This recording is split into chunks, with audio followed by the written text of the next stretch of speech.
Tinggal di Indonesia? Ada yang sebelah istri saya, ada yang tinggal di Indonesia. Ada yang tinggal. Jadi, istri saya pun daripada Indonesia.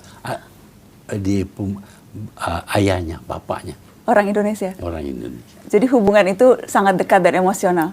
Ya, kita kalau dulu antara Malaysia dengan Sumatera, kita tidak terima sempadan. Sumatera diletak di bawah Belanda, kita British. Tapi orangnya tidak anggap ini mengasingkan negeri. Mereka biasa, orang Aceh umpamanya biasa ke Malaysia, dan orang Malaysia biasa ke Sumatera. Jadi itu keadaan lama.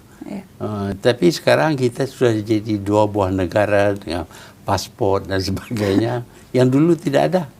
Jadi perhubungan asal memang ada kuat. Tapi masih sekarang ini pun masih hidup. Tun, boleh saya bertanya satu hal soal Cina? Di awal-awal ketika Tun menjabat tampak keras sikapnya. Makin kesini makin melunak. Betulkah penilaian itu?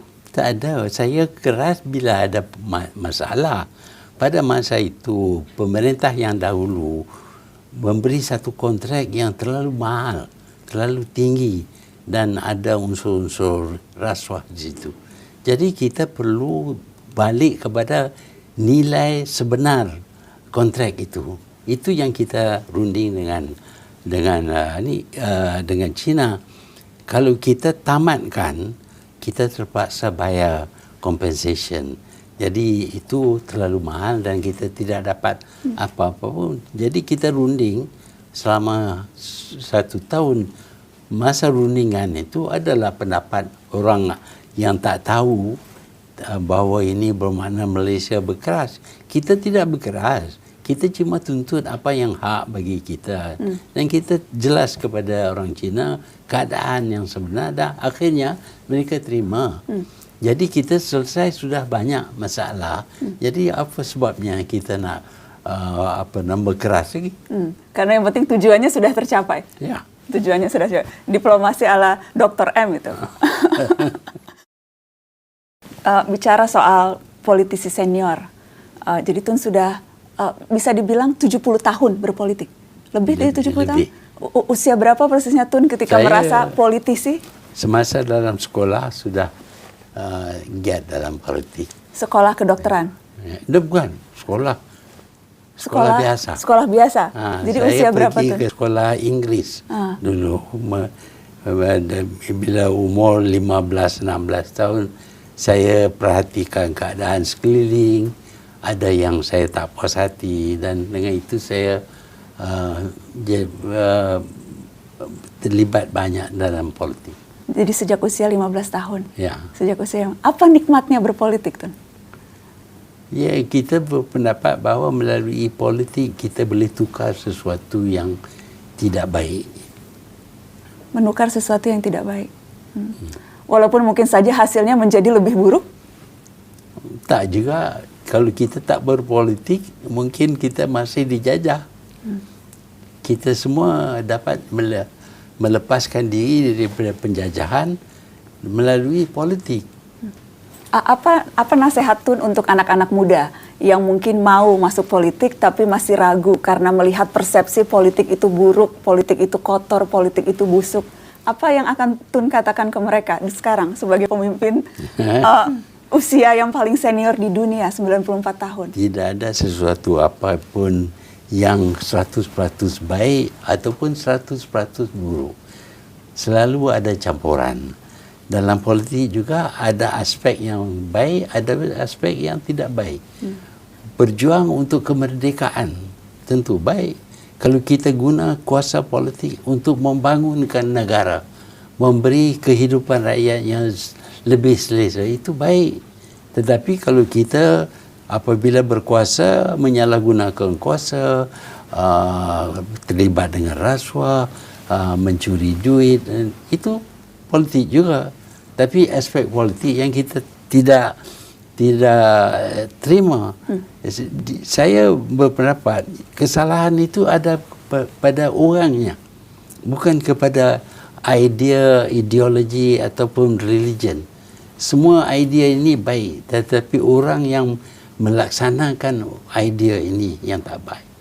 Umpamanya komunisme, untuk menentukan semua orang sama kaya, tetapi akhirnya menjadi sama miskin.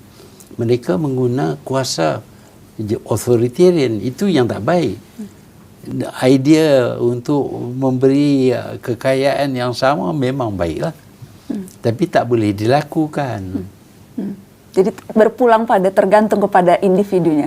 Tergantung kepada individu ataupun masyarakat itu dan nilai hidup pegangan masyarakat. Nilai hidup yang memainkan peranan yang terpenting. Tun tentunya tahu sedikit banyak soal kepemimpinan Indonesia. Tahu 7 presiden. Kalau saya boleh minta Tun untuk menggambarkan mungkin dari segi gaya diplomasi. Gaya diplomasi yang paling menarik di antara 7 presiden Indonesia yang Tun perhatikan. Ya, saya lebih kenal Pak Harto. Jadi zaman Pak Harto, Indonesia aman dan dapat dibangunkan. Tetapi Indonesia bukan seperti Malaysia. Kita satu negara yang kecil, mudah berkomunikasi. Indonesia mempunyai 17,000 pulau. Bagi satu orang yang boleh maintain itu, bagi saya itu kejayaan yang cukup besar. Apa pandangan Tun soal kepemimpinan Indonesia sekarang Presiden Joko Widodo? Presiden Jokowi sedar tentang keperluan membangunkan Indonesia, dan dia memerhatikan tentang politik, bukan saja politik tapi economic growth.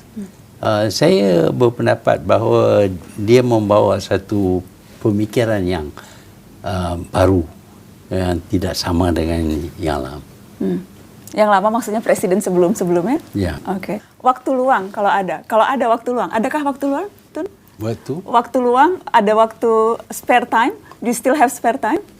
No? Saya kerja hampir 18 jam satu hari. 18 jam sehari? What's your typical day, Tun? Seperti apa keseharian itu? Yang masuk pejabat bangun pagi jam? Sampai pukul 6-7 petang. Malam ada lagi appointment, ataupun malam saya dapat bekerja kerana tak ada diganggu. Kalau di sini ganggu dengan orang itu datang, orang ini datang, wartawan datang, ini mengganggu. Ya, tapi ini ada hasil juga. Amin, insya Allah. Oh, jadi kalau malam tidur jam berapa tuh? 11-12 malam. Dari mana energi itu? Di usia 94 tahun, energi itu dari mana? Alhamdulillah saya tak dapat sakit yang tu lah. Macam kalau kita dapat sakit macam kanser, tak banyak yang boleh kita lakukan. Saya dapat sakit jantung 2 kali dibedah. Tapi selain daripada itu, saya function macam biasa.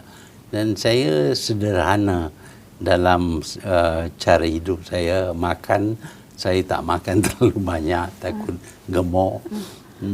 Dan saya tidak pernah gemuk, tapi Dokter M tidak pernah gemuk rasanya. Ya, karena makan dijaga. Makan saya jaga, ada baju-baju saya yang 30 tahun dahulu saya masih boleh pakai. Masih pakai. itu menimbulkan iri banyak orang.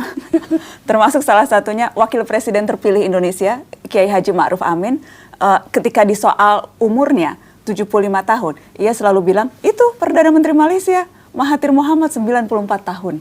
Jadi dia selalu menjadikan Tun sebagai contoh. Jadi memang usia itu bukan faktor.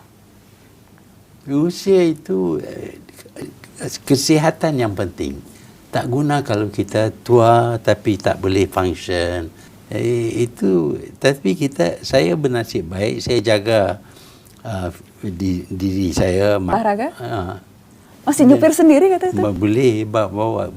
Hujung minggu saya selalu bawa kereta pusing tengok keadaan. Penting itu untuk? Itu my last pleasure. Lain-lain tak boleh. Saya ingin naik kuda juga, tunggang kuda. Saya selalu tunggang kuda, tapi kadang-kadang saya naik cycle. Ah, Cycle. Itu sebagai exercise juga. exercise dan hobi. Pertanyaan terakhir, Dr. M. Apa satu hal yang mungkin saja banyak orang tidak tahu dari Perdana Menteri Malaysia, Dr. Mahathir Mohamad? Apa satu hal yang mungkin rasanya tidak ada yang tahu nih ini? Rahasia kecil mungkin boleh dibagi?